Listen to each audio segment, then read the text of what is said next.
Hello दोस्तों, smartphone के channel में मैं आपका करता हूं दोस्तों स्वागत। दोस्तों, यदि आप कैनरा बैंक में अकाउंट खुलवाना चाहते हैं तो आपको जो है कैनरा बैंक का ये अकाउंट ओपनिंग फॉर्म भरना होगा।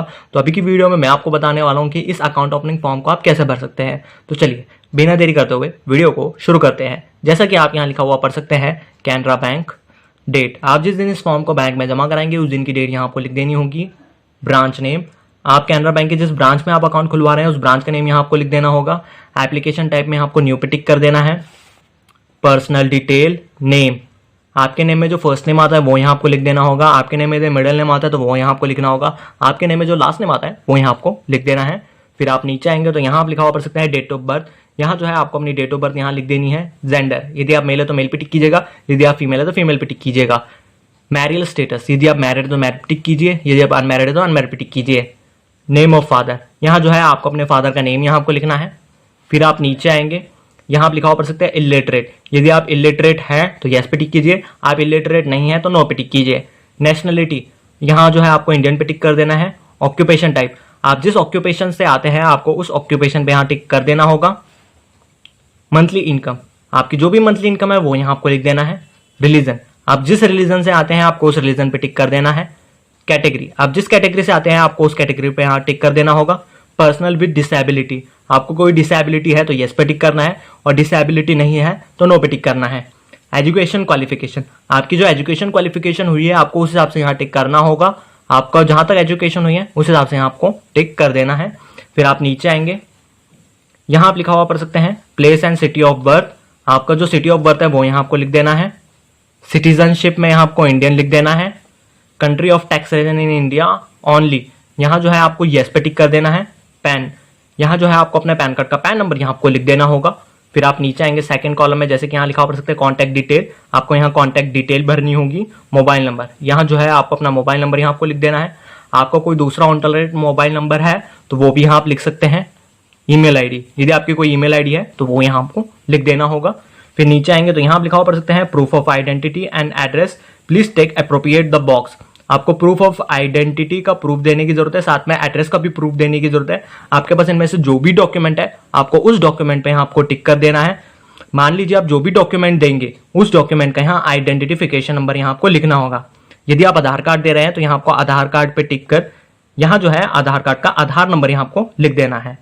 इसके बाद आपको चलना होगा नेक्स्ट पेज की तरफ। नेक्स्ट पेज पर आ जाने के बाद यहाँ आप लिखा हुआ पढ़ सकते हैं एड्रेस डिटेल, आप जो यहाँ एड्रेस लिखने वाले हैं उस एड्रेस पे आप करंट रह रहे हैं तो करंट पे टिक कीजिए।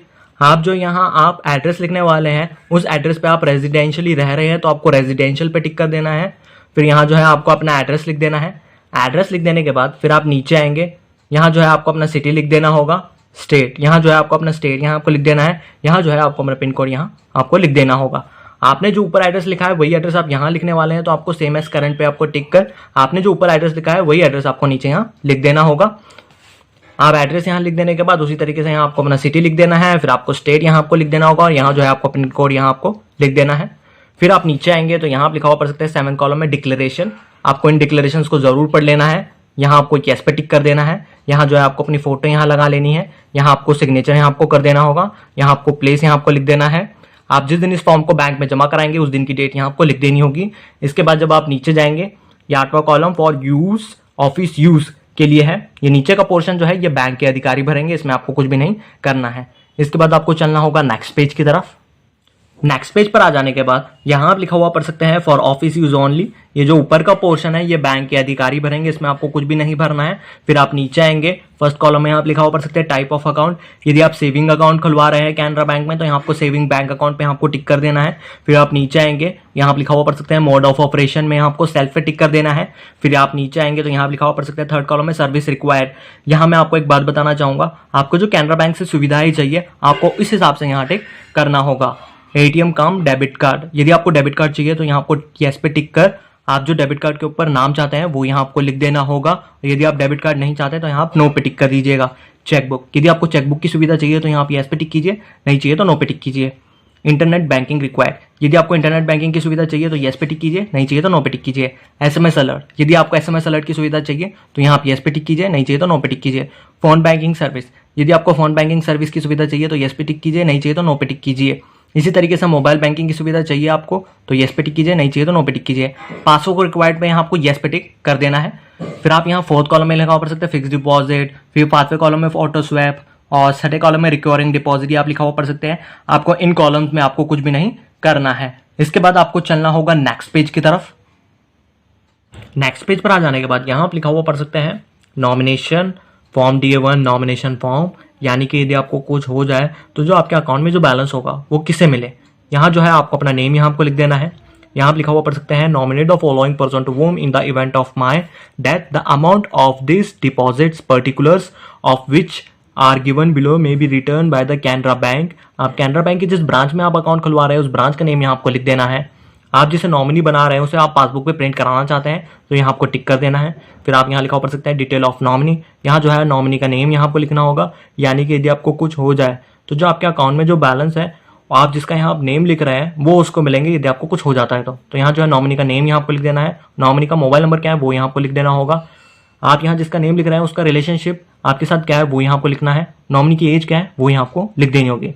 मैं यहाँ आपको एक बात बताना चाहूँगा, यहाँ आप जिसका नेम लिख रहे हैं उसकी उम्र 18 साल से ऊपर की है तो ये वाले कॉलम्स आपको खाली छोड़ देना है और ये वाले कॉलम्स भी आपको खाली छोड़ देना है। और यदि यहाँ आप जिसका आप नेम लिख रहे हैं उसकी उम्र 18 साल से कम की है तो यहाँ जो है उसकी डेट ऑफ बर्थ यहाँ आपको लिखनी होगी और यहाँ आपको किसी और को अपॉइंट करना होगा। यदि नॉमिनी माइनर है तो यहाँ आपको किसी और को अपॉइंट करना होगा यदि आपको कुछ हो जाए तो जो आपका अकाउंट में जो बैलेंस होगा वो किससे मिले। इसके बाद आपको नीचे आ जाना है। यहाँ जो है आपको अपने सिग्नेचर यहाँ आपको कर देने हैं। फिर आप नीचे आएंगे, यहाँ आप लिखा हुआ पढ़ सकते हैं डिक्लेरेशन कम अंडरटेकिंग कम सेल्फ सर्टिफिकेशन, तो आपको इस डिक्लेरेशन को जरूर पढ़ लेना है। इसके बाद यहाँ आपको सिग्नेचर कर देना है।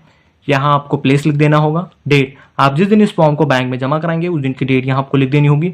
फिर आप नीचे आएंगे तो यहाँ आप लिखा हुआ पढ़ सकते हैं फॉर ऑफिस यूज, ये जो नीचे का पोर्शन है ये बैंक के अधिकारी भरेंगे, इसमें आपको कुछ भी नहीं करना है। इसके बाद आपको चलना होगा नेक्स्ट पेज की तरफ। नेक्स्ट पेज पर आ जाने के बाद आपको इस टर्म्स और कंडीशंस को जरूर पढ़ लेना है। इसके बाद नेक्स्ट पेज पे जाएंगे तो वो भी पेज आपको टर्म्स और कंडीशंस को मिलेगा, उसको भी आपको जरूर पढ़ लेना है। इसके बाद आप नेक्स्ट पेज पे जाएंगे तो यहाँ सेविंग बैंक रूल्स है, ये आपको इसको भी जरूर पढ़ लेना है। ये सारी चीजें आप इस फॉर्म में कर देंगे तो आपको इस फॉर्म में और कुछ नहीं भर करना है। आपको एक और बात मैं बताना चाहूँगा, जब अकाउंट खुलवाने के लिए जाएंगे तो आपको बैंक अधिकारियों से पूछना होगा कि सेविंग अकाउंट में मिनिमम बैलेंस कितना मेंटेन करना होता है। साथ में जो है आपको आधार कार्ड पैन कार्ड की फोटोकॉपी और ओरिजिनल डॉक्यूमेंट्स साथ में ज़रूर ले जाइएगा और साथ में जो है आप अपनी 2 फोटो भी पासपोर्ट साइज ज़रूर ले जाइएगा।